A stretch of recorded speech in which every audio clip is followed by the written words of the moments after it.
ગાંધીનગરના અભ્યુદય સંમેલનમાં વિક્રમ ઠાકોરે કેનીબેનને ટકોર કરી હતી અને તેમને ડીજે વગાડવાવાળા નિર્ણય પર ફરીથી એકવાર વિચાર કરવા કહ્યું હતું. કેનીબેને શું કહ્યું તે આ વિડીયોમાં જાણીશું. આપ જોઈ રહ્યા છો બેનિફિટ ન્યૂઝ. હું આપની સાથે ભૂમિ.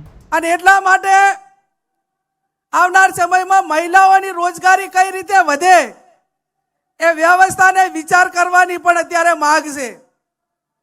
હું ઘણી વખત ગામડાની અંદર જાઉં ત્યારે મારી પાસે રજૂઆતો આવે અને હમણાં મને 12 મહિના પહેલા એક વ્યક્તિએ કીધું અને મને પોતાને સમાચાર મળ્યા કે તમે આ 5 વીઘા જમીન હતી એ તમે ગીરવે કેમ મૂકી અને તમે આર્થિક રીતે કાંઈ ગીરવે મૂકે એવી પરિસ્થિતિ તમારી નથી સારી છે. તમે અમદાવાદ રહો છો અને છતાં જમીન કેમ ગીરવે મૂકી? તો કે બેન, આપણા સમાજમાં હગું આવે અને દીકરીનો કોઈ દીકરાની હગાઈ પૂછે તો દીકરીના મા બાપ પહેલું એવું કે મારી દીકરી ખેતરે નહીં જાય, મારી દીકરી ખેતરે નહીં જાય એવી વાત મૂકે તો પછી મારે જમીન રાખીને શું કરવાની? એટલે મારો કહેવાનો અર્થ એટલો છે કે દીકરીઓને કેળવણી એવી આપો કે કોઈ પણ મોરચે લડી લેવાની તાકાત ધરાવતી દીકરીઓ આપણા સમાજની અંદર હોય. ચાહે ખેતીવાડીનું કામ હોય, ઘરકામ હોય, નોકરીનું હોય, સ્વનિર્ભર હોય, તમામ પ્રકારનો કોઈ એવી વસ્તુ ના હોવી જોઈએ કે જે કામ ઠાકોર સમાજની દીકરીને ના આવડતું હોય.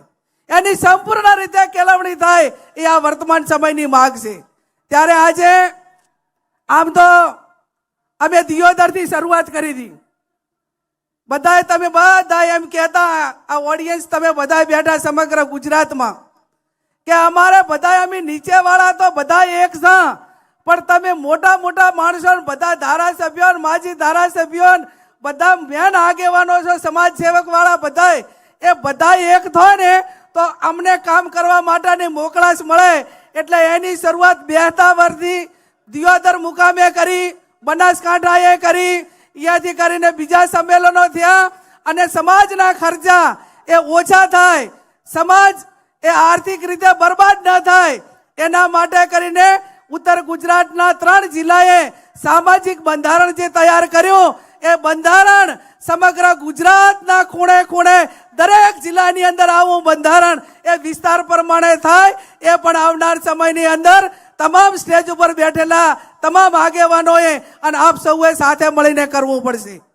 એક સમાજ એક રિવાજ, એક રિવાજ શ્રેષ્ઠ રિવાજ, અને શ્રેષ્ઠ રિવાજ એ શ્રેષ્ઠ સમાજના નિર્માણ કરવા માટે કરીને ક્યાંક નાના મોટું મનમેળ હોય ના હોય તો એને પણ સાઈડમાં રાખીને સમાજના કામમાં એક થજો.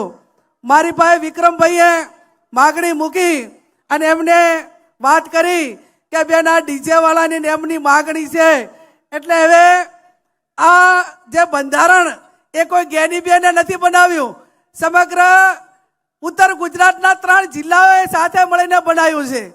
અને એ દિવસે એવી જાહેરાત કરી છે કે આના 1 વર્ષ પછી 4/1/2027 ના રોજ જ્યારે એને 1 વર્ષ પૂરું થાય અને એની ઉજવણી થાય એ ટાઈમે ચર્ચામાં મૂકીશું અને એમાં તમે પણ બધાએ આવજો. ચર્ચાના અંતે જે કાંઈ નિર્ણય લેવાનો થતો હોય છે એ આવતા વર્ષે થશે.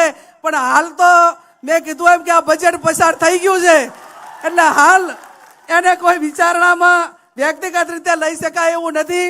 અહીંયા તમે ખૂબ મોટી સંખ્યામાં અહીંયા હાજર રહ્યા અને આવનાર સમયમાં એક સમાજની દિશા નક્કી કરવા માટેનો સંકલ્પ માટે આપ સૌ ભેગા થયા. મેં અગાઉ કીધું એમ એક થાઓ મેક થાઓ, અને જે રીતે બીજા સમાજોએ જે પ્રગતિ કરી, આજે તમે એમ ગણો કે કોઈ સારું કામ કરતો હોય તો એને તમામ સમાજો પણ આવકારતા હોય છે.